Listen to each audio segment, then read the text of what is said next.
Good evening. How are you all? Good evening and welcome to our second Let's Talk About Why We Hate Our Bodies. I've read all your messages under last week's live and thank you so much for sharing back. And actually, some of them just really made me well up. Some of them left me feeling so hopeful and all of them made me think that actually this is a good idea doing this. So let's just keep doing it over January every Monday 9 o'clock and see where we go. So just briefly, in case you missed last week's episode, in a nutshell, if you don't know me, if you've not met me before, if you haven't been on my channel, I have had a long plotted history with body image bollocks, basically. Lots of self-loathing, lots of yo-yo dieting, even when, as I always say, it's not really necessarily for me about what I weigh. I've been obese, I've been skinny, but there's always been this self-loathing. And I've done many things to work on that, like getting back to intuitive eating and loads of different things that I don't want to go into now because I think they'll come out naturally over the weeks. But a real turning point for me was when I went years ago to Overeaters Anonymous, which is a program very like AA, Alcoholics Anonymous, Cocaine Anonymous. And I didn't follow the program completely, but it played a part in my healing, if you like. And every single day, it's still something that I consciously have to make a decision that I don't want to hate my body and that there's more things that I want to get on with in my life. And, you know, if I had 1,000 thoughts a day of self-loathing, I'm probably down to two or three, mostly on a good day. But the thing that I got from Overeaters Anonymous was the idea of the share. Now, people tend to think that like self-help groups are like somebody says something and somebody advises them back and then back and forth. Well, I was so surprised.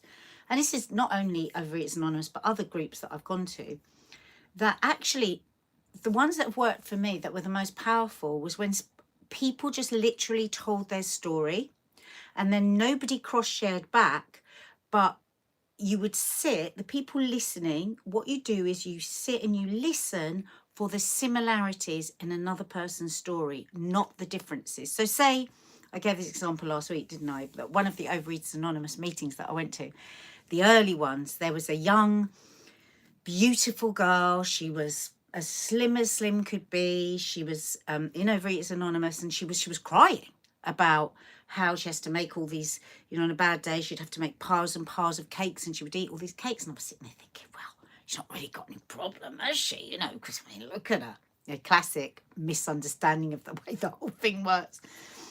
But actually, you know, and over the weeks and the months that I was going there, as I listened to this young girl and I learned more about listening for the similarities, I thought, my God, all the similarities are there. That actually this self-loathing doesn't come from what we actually look like. It comes from so many other places. Whether you overeat or whether you don't overeat, whether you are somebody that's got a totally reasonable relationship with food, but you still hate your body, it is a very addictive way of thinking. It's just a pattern we can get into and we just repeat and repeat and repeat. But I found over the months, just listening to other people's stories really helped me, thank you, Mate Edmondson, see my own stinking thinking and lots of other things that I've done over the years. But that was an epiphany, or as my friend Kay says, an epiphany. It was a turning point. So I just said to Mark, my husband, in case you're new to the channel, why don't we, because he's a recovering alcoholic, sober for this is his 20th year. I said, why don't we, each of us, have one night a week where we just do like a bit of a share and just see if people get anything from it. So without further ado, I did leave a link underneath my last week's talk. And thank you so much for the people that have shared their stories, because this is how it's going to go. We're going to read your stories and people are going to get what they get from it, because sometimes when you hear somebody else's stinking thinking, it helps you see your own. So this isn't going to be like, right, everybody jump up, this is it, full motivation, you can do this. This isn't like that. This is just, let's just hear back some of what we do to ourselves. So I'm unsure as to whether, we've got quite a few anons here. I don't want to read anybody's name out if they don't want their name read out. So I'm just let me just double check. Okay, so I'm going to start with quite a big story. Now, oh, here we go. Username, add anon. Okay, right. So this is quite I love this detailed story. And Natasha, thank you so much for sharing this, because it's a lot to share this story. I hope you got something just from writing it out, and then I hope you get something else by hearing me read it, and then I hope that other people get a lot from it as well, or even, maybe not even a lot, maybe just a little something that like plants a little seed where you go, God, that was like me, or that was... So thank you so much, Natasha, and thank you for everybody that sent your... I hope over the weeks I'll get to manage to read everybody's out, but thank you, Natasha. Okay. Right, let me put a bit more light on it. Okay, I was a thin child up until the age of 5. Can you believe that we even say that? I was a thin child up to the age of... Are we even thinking of our weight younger than 5? Straight away, like, bang. At 5, I went through something incredibly traumatic and had to grow up fast. Knowing what I know now about trauma, I'm convinced that trauma and weight gain are linked. Not just because of what we eat or due to using food as comfort, but mostly because of how our bodies no longer work in the same way after a traumatic event. I'm always amazed by how I used to eat a lot more sugar and bad food as a thin 5-year-old than I did as a bigger 7-year-old. The only difference was that my life had completely changed and I no longer felt safe or happy. My family also started saying I was big, even though I wasn't big at the time. Treats started being forbidden. At 6 years old, I was told I was a bit big by another family member. At 8 years old, I was put on my first ever diet. When I see photos of me at this age, I'm not even big, just a bit taller and more mature for my age. My body was rushing to grow up because of everything that was happening in my life. I wasn't allowed to be a child anymore.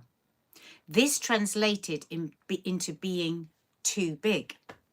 I couldn't have been more than 10 years old when I overheard, this literally breaks my heart, when I overheard my beloved granddad saying to his friend in the park one day that I was fine on top. It was just the bottom half that was too big.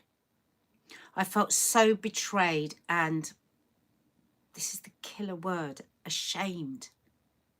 You know, ashamed. I was told I was fat by loved ones, friends, family, even boyfriends, parents. That unless I lost weight, no one would ever love me. That I had a pretty face, if only, even my mum gave me, if only, that I had a pretty face, if only. Even my mum gave me diet pills at one point, which I refused to take. My body was always held on to weight. I starved myself as a 15-year-old. At one point, I'm ashamed, there's that word again, to say I was only eating 1 apple a day. I did that too, Natasha, the old apple a day diet. I wonder how many of you, maybe that's like something that you're going, yeah, I remember when I was just going to only eat a banana a day or whatever. Even so, I only managed to lose 2 stone in a year. Suddenly I was accepted, popular even. But of course it didn't last, and a few years later I eventually ended up bigger than I had been prior to starving myself. Trying every diet under the sun, I battled my way up and down the scales for most of my adult life. Then, a few years ago, I found the body positivity movement. Slowly, I began accepting myself and, dare I say, even liking myself. I found balance around food and no longer labeled things as good and bad. I started feeling confident and buying beautiful dresses. I got to a point of body acceptance for the most part and genuinely felt comfortable with my body. Unfortunately, all of those bullying voices have returned since giving birth, as I'm now a stone heavier than I was before getting pregnant. And when you are already a size 18, there is no room for even more weight gain. I wouldn't change it for the world, and my daughter is by far the best thing that's happened to me. But it was inevitable that when exhausted and sleep deprived, I would be grabbing the most convenient thing in front of me and reaching for the sugar. Having now returned to a healthier way of eating again, the weight just will not shift, and it is getting me so down. I keep telling myself that my body gave me the most beautiful gift it could ever give me. It grew and birthed a healthy baby. My stomach, that I hate so much. My stomach, that I hate so much. How many of us have said that in our lives, and how many times? Why do we hate our stomachs? I hate so much. It was the home for 9 months, keeping her alive, safe and warm. How could I hate it when it did that for me? It's just hard to accept yourself when society does not accept you. I hope to be able to get to the place I was at a few years ago when I felt confident in my own skin. I'm trying to work on it every day, and I hope I will get there eventually. Thank you for listening to my story. Don't you dare say sorry it was a long one, because it was wonderful for us to hear. These talks are so important, so thank you so much, Nadia, for taking time to do them. Well, you know what?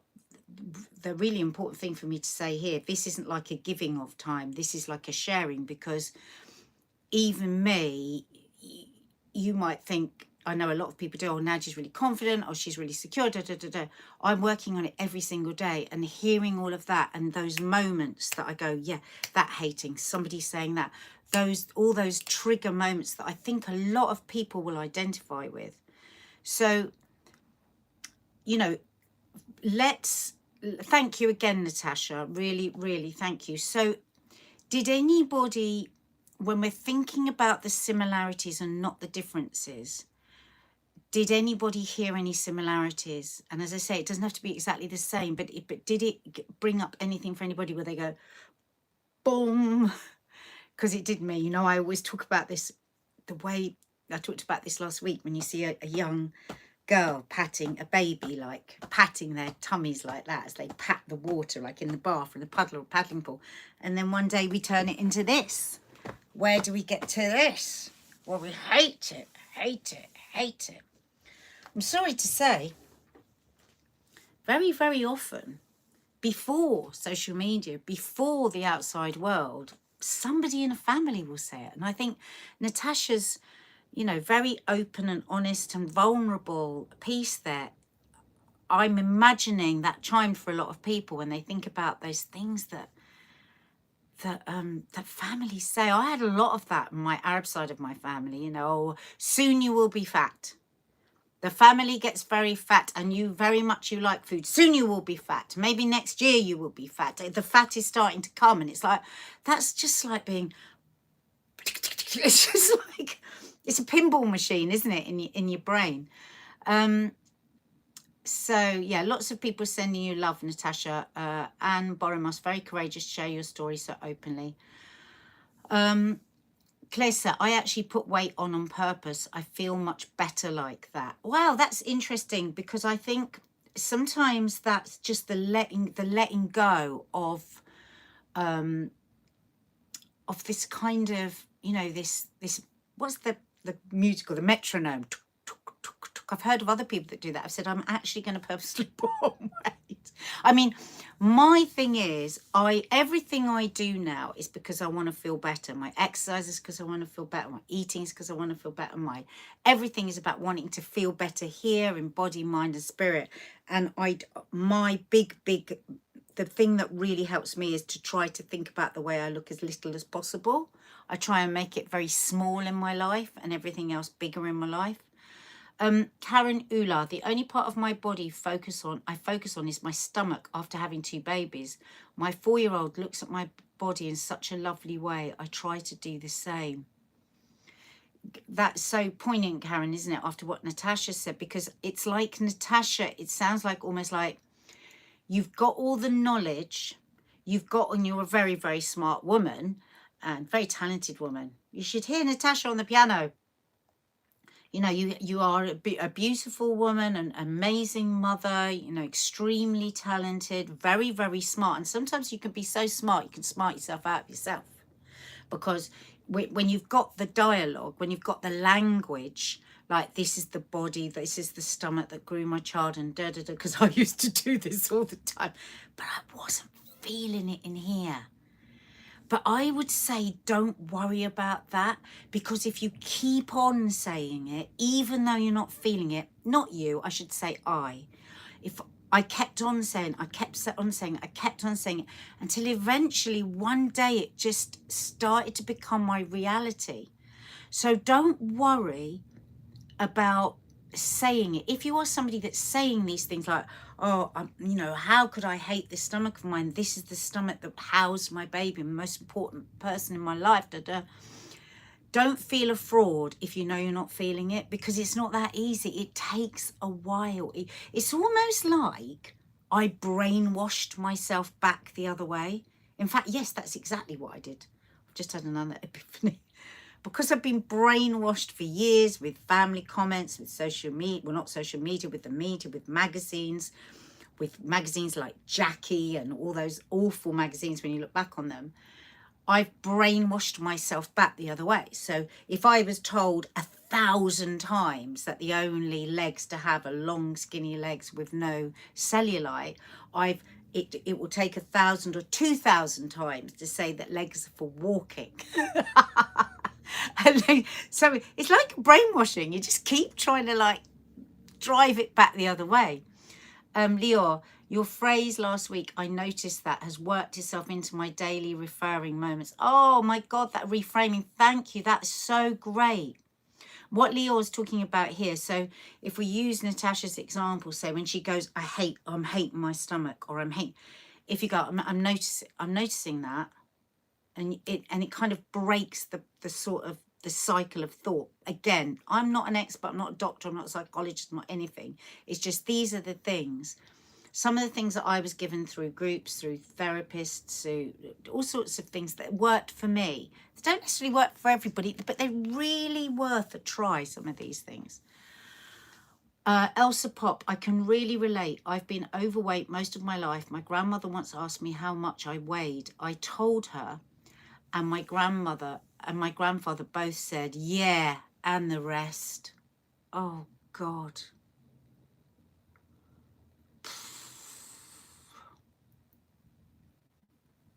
Somebody on one of my Instagram posts yesterday asked me what size, how much I weighed.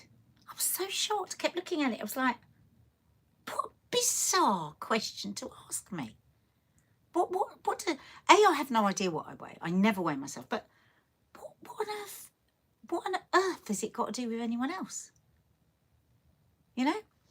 And I think, you know, that's another good thing, because we are programmed. I do think it's much more so with women than with men. We are programmed in a way to judge other women. We make these,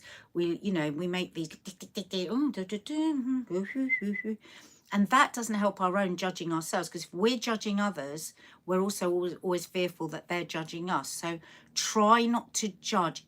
I said this last week, and I think it's always worth repeating. It's like, if you're in a gaggle of women all being nasty about another woman's looks, really try to just sit it out. I mean, don't get me wrong.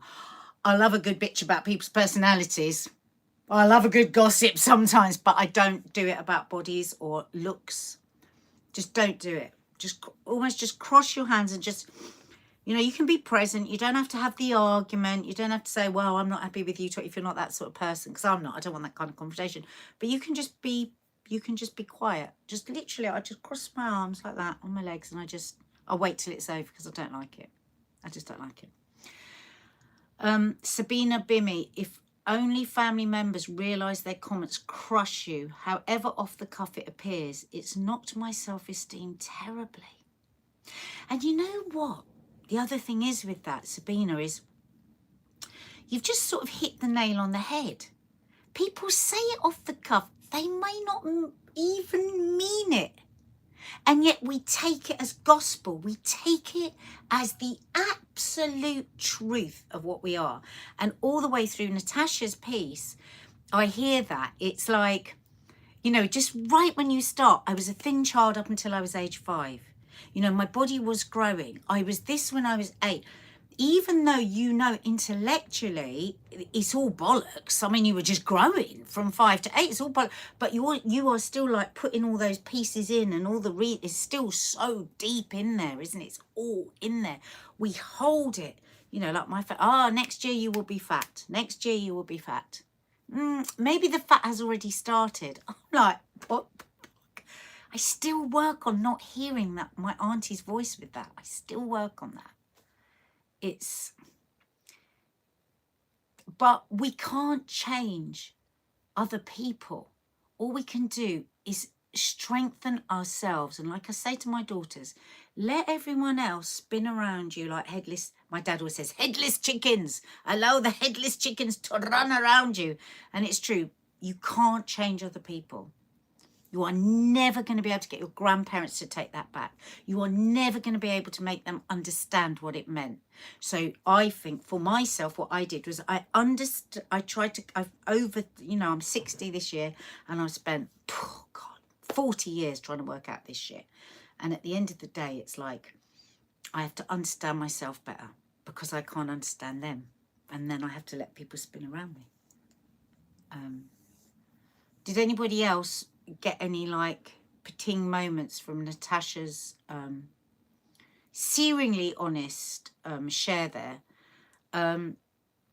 See, Natasha, how lovely it is. All these people who've had the similar, I think it cuts so deep, the idea of your grandfather saying that.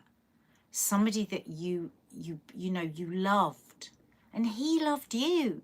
You know, it doesn't mean he didn't love you. The fact that you felt shame, that, I think there's a couple of times you say that you felt ashamed. And, you know, God, when I think about how I used to feel so ashamed, and years and years and years ago, there was a paparazzi shot of me on the beach, and they actually said, how dare she go on the beach in a bikini? How dare she with that stomach? Because I had like rolls. I still to this day, it can cut so deep when I think about it. How dare she? Now I go on the beach, my stomach's out, I sit up, I'll have a punnet of chips, I don't care. I don't care if somebody thinks I shouldn't be in a bikini, because it's got nothing to do with them. But for 30 years, I would hide on the beach. I would jump into the pool with my clothes on rather than take my clothes off. Because I was trying to understand them. I wanted to explain to them, and I wasn't understanding myself. Natasha, yes, it cuts deep to hear the people you love the most comment on how you look. It's like you're just not good enough. Yes, and what it does is it snatches away safety. Because if you're facing that sort of stuff in the outside world, and then also within your home and within the people that care about it, they're also saying it becomes, because we are not our thoughts. You know, we are not other people's thoughts. You know, the only thing that's constant is change. And yet when we get so stuck in these moments that are given to us, which often that person never thinks about again. That's the other thing about it. It's just bonkers. So does I feel shame about my body because of the years of being abused as a child? Well, Deb, absolutely. You know, that is just, that was the point that I was making earlier on. The reason, there are so many reasons we hate our body. We can hate our bodies. It's not just about weight. And many people that have had like a blessed life and not had any trauma as you did, or ever had any problem with weight, or had no disordered eating, they really do think it's simple, and it's not simple. It's not simple. there are simple things that you can put in place repetitively to help you through it and to shift. But the reasons are so enmeshed, can be so enmeshed as to why we hate ourselves. And, that shame that can come with that kind of experience is incredibly complex. And I really hope that you have, though I know it's so difficult, I hope in your life you've had a professional to help you deal with that, because it's unimaginable, isn't it? It's just the worst thing. So a big hug to you. Kimberly Jones, there are so many things I haven't done in my life because of my body shame. Shame.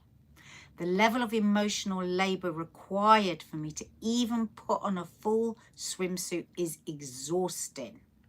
You have really helped me, Nadia. Well, Kimberly, I think it was you that I read out last week, wasn't it? 19. Are you the 19-year-old girl? Just, you know what? I won't have helped you. You'll have helped yourself. Because it's just whether we decide to take the nuggets of other people's experiences or not, isn't it? Like, there can be nothing. Nobody really can do anything for anybody except, well, what I believe is groups of people going, oh my God, I'm not the only one. Oh God, she feels like they're because we can just feel, we can close in and isolate and just go into an echo chamber, believing our own completely unreliable thoughts and determinations about ourselves. And then you can hear other people and just go, oh my God, I'm not an alien. I felt like I was an alien. I'm not. And what I was saying to Kimberly last week was, you have to, if you are happy, if you are not happy, but if you aren't ready to have change and to, unenslave yourself from the repetitive, exhausting thinking, that's okay. You may never be sick and tired enough of it to change, because you do have to be sick and tired of it. You have to be sick and tired of being sick and tired. I passionately believe that. For many, many years, I wasn't sick and tired of it enough. I was addicted to it. I was addicted to that self-loathing and the repetitive thinking and the familiar anxiety, because it's like, oh my God, if I wasn't having those negative thoughts, what was I going to do? That anxious feeling. And then, eventually I got sick and tired of it. And then I wanted to make changes. But not being sick and tired of it isn't a fault. It just means you're not ready yet. Just means you're not ready. So many lovely people here. And, just to say that we do always have people like looking out on our lives, so that if anybody is unpleasant or rude or anything, they're immediately like blocked and taken down. And because of that, we have a really, really lovely community that we will always fiercely protect on our channel. Exactly, Mika. Self-sabotage. Not ready yet. It's okay to say I'm not ready. Do you know what? You cannot be ready to put into action anything that might change, but that doesn't mean you're not included in the conversations that might be going on around you, whether that's books, whether that's podcasts, whether that's friends, whether that's something like this. Keep letting the brainwashing come in. Brainwash yourself, cleaning. One of the things I said last week, which I will say every single week, is go through your social media.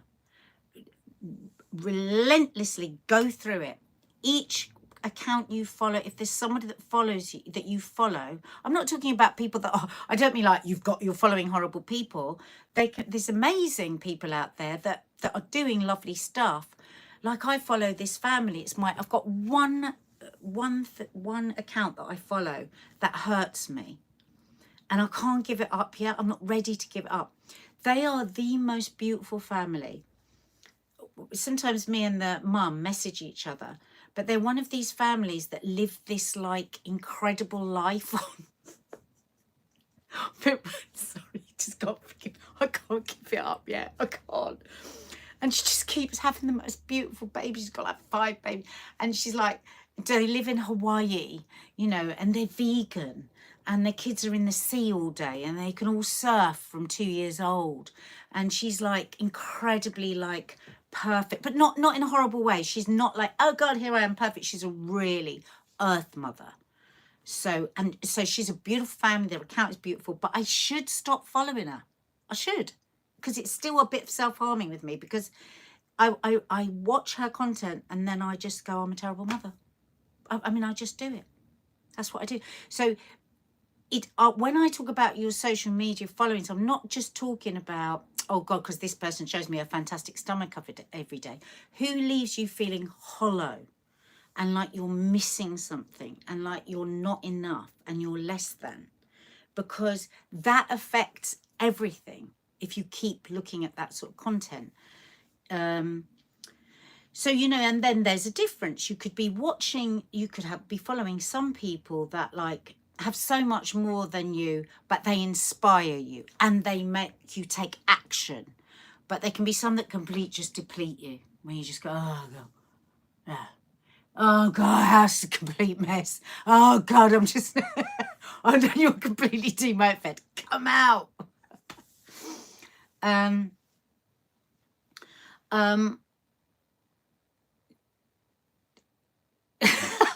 Helen B, I thought you said you're definitely a terrible mother. She hadn't. She said you're definitely not a terrible mother. No, and I know that. I know I'm a mum that tries my best, but I'm vulnerable. When I look at that account, I'm vulnerable. I'm vulnerable to it because I think most good mums and dads have something in the back of their head going, oh, could be better. Oh, I could have done more homework. You know, I didn't really make them eat their vegetables. I used to put it on the plate, but I'd shove it away because I couldn't be asked to sit and wait for them to eat it. And I just end up eating their cold fish fingers. I've done all of that. It's like, oh, God, I don't want to be reading this story. I want a gin and tonic. Oh, get yourself a bag, Chris. Can't be asked to make dinner. We've all done all that stuff. And it's there in the back going... And I look at my perfect vegan woman on the beach and go, she never does that. But of course she will do. So, you know, so I have one account that I do that for. And I don't look at it often. I look at it occasionally when I fancy a little bit of self-harming. When I fancy a little bit of like... I'm hoping as I'm telling you this story, why am I telling you this story of me and this woman that I follow? Because I want you to go, do I do that with anyone? Are there any accounts that, if I'm really honest, after I've scanned through, do I feel a bit shit? So, like, why don't we all make that homework? I'm really going to try and unfollow her. I'm going to try. I'll report back next week if I manage to. Maybe you guys can think of some people that you've followed. You don't have to say their names or anything, but maybe that's some stories that you can share. Would you all say here and now that you have people that you're already thinking of by what I've said that leave you feeling hollow and leave you feeling less than rather than more than, or, you know, the possibility of more than? Robbie, hi Robbie. I follow Mel Robbins and she gives incredible advice. I recommend it. I follow her too. It's very easy to compare ourselves with others, but it feels like torturing ourselves. She's great, isn't she, Mel Robbins? She's so great. I wish I could get a hold of her to do a chat with her. I really, really like her. Oh, and on that, guys, I'm going to do a live. And Natasha, I think this will be a great one for you and for maybe for many of you. There are a couple of people that I'm looking at. I'm kind of stalking them at the moment on their Instagram to see what sort of people they are. I'm watching them from afar because I want to do a live on intuitive eating. Because the key to not going on a diet ever again is intuitive eating, right? So I want to get somebody really good that is really like watchable and accessible, and when I found the right person, I'm going to do a live with them so that you can find because I know lots of you will be interested in that. I really hope there are people here as well that aren't you know, that are here not feeling excluded if they didn't have a weight problem, because as I keep saying, it's the similarities, not the difference. You could be a size 8 or a size 88 and still have self-loathing. It is not about weight. You know, your chosen medication, Natasha, is food, because food was used as a bargaining tool all the time, but it just as easily for any of us can be anything else, can't it? So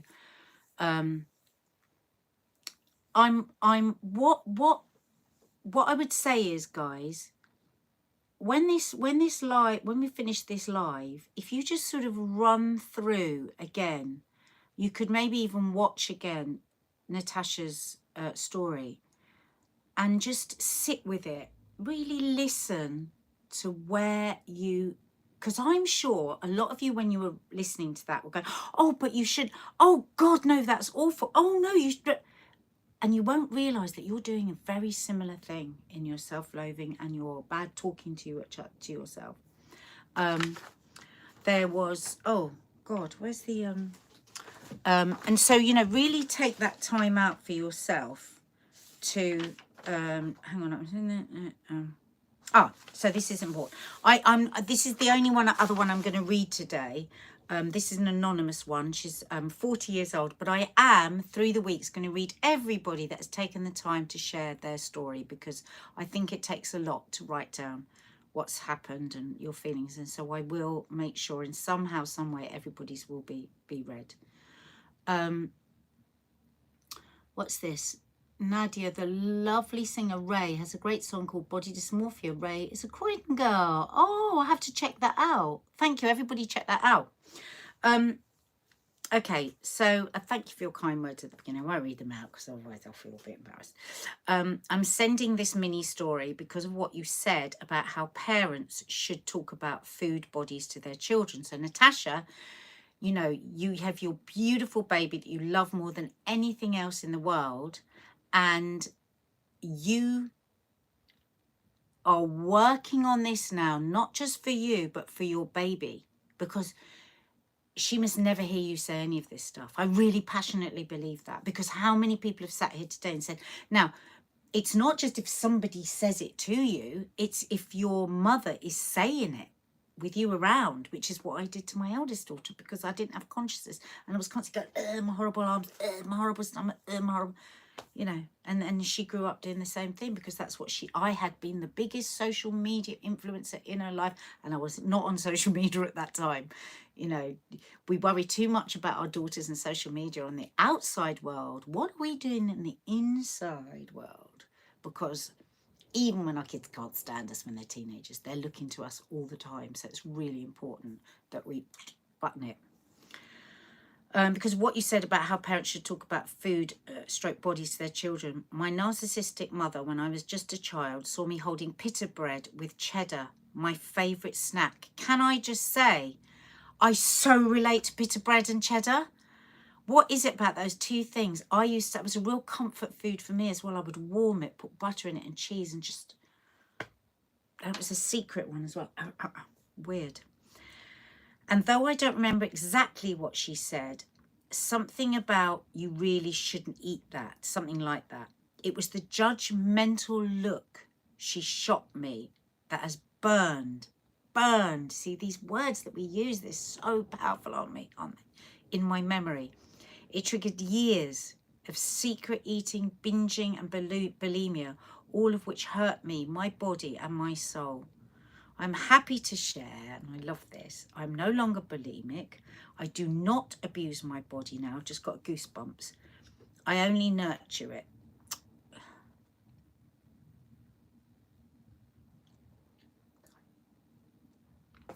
In short, yes, Nadia, you were right. How mothers speak to their daughters about food needs to be very, very delicate, because it will forever taint their minds about their bodies. Thank you so much. That was such an important share, because I think that, coming along with Natasha, you know, it's like I was saying, Natasha, when I was pregnant, I was the healthiest I'd ever been. I was eating just intuitively. I actually lost weight when I was pregnant, because I was just eating really good food that was just energizing me, because I was nurturing something else, another human. I couldn't nurture myself because I didn't like myself enough. I wasn't kind enough to myself. Somebody we had here last week said, nurtuary, you know, like January, but nurtuary. How can you be kind to yourself today? You know, go onto Instagram and search for intuitive eating. Follow those people if you are struggling and you have gone on a diet, because the diet ain't going to work. like Natasha, I would go on a diet and I dieted my way to obesity, come off the diet and put on more weight. And it was just a vicious, horrible cycle. And I'm just going to give my tip that I gave last week, which I'll give every week. And a couple of people have messaged me, and I found it very moving that they were trying. Now, it's not about, don't say I tried or failed. It's about brainwashing. And what I said last week was to find one thing, however tiny it is, even if it's this tooth, or even if it's like I said last week, mine was, I've always really liked this eyebrow that stands up here. I've always liked it. And then my youngest daughter has exactly the same quirky eyebrow, and I love it. So it was like the only thing that I could say that I liked. Now there's like every single part I can say something positive. But body acceptance isn't suddenly loving your body and loving everything about it. It's not about that. It's about accepting it. So I started with my eyebrow, and I just kept doing it, brainwashing myself, brainwashing. I'm going to look in the mirror and I'm going to say something that I like. Or I'm just going to sit and I'm going to close my eyes and I'm going to think about something I like about myself. Just take, if you can all just take a few seconds a day to do that. You've started the brainwashing the other way. And you started to strengthen yourself, and you started to not try and work out how you respond to people that are, because you can't change people. It's like, how do I respond to myself? How do I nurture myself? How do I care for myself? Think about how you care for somebody else that you care about. It might just be a pet. It doesn't have to be another person. And then try and have that same feeling back to yourself. You know, you might live with somebody who's very happy to give you a hug. You might not have anyone that can give you a hug. Either way, give yourself a hug. Don't ask somebody else for it. You know, this, I do. You might think I look mad, but I do this. I come up here and I do this. Because when I've done that with my children or with my friends or with, you know, when I've done that when things are really bad, and that's my instinct, is to do that to somebody and just sort of pat their back. And you'll be amazed how it can work for yourself. If you really just get into it. A little bit of nurturing. Anyway, thank you so much, and thank you to Anon, and thank you to Natasha, and thank you for everybody that joined today, and thank you for all the messages that I've had, because they really help me keep on track. And that's what that's what I mean when I say it's a two-way street. It really is a two-way street. So Natasha, what I would say to you is nurture. Be as kind to you as you are to your daughter. And that's a massive step. That'll be a massive step. What would I say to her if she came to me and said this? What would I say to her? Like sometimes I go, oh God, I hate, because I do. I would say, if my, I think, what would I say if Maddie was coming up to me and saying this? What would I say to Kiki if they were coming up to say to me? And then I find it and I bring it back to me and I say it to me, because I deserve it as much as they do. Thank you, Michelle, so much for looking after all the comments and making sure that this is a safe and kind place for people to chat. And thank you for always looking out for me. Very, very kind woman. You are a damn fine woman. And thank you, everybody, for being here tonight. And shall we do it again next Monday? You up for it? Thank you for all your shares here. There's so much chat going on here, which is lovely, which is so lovely.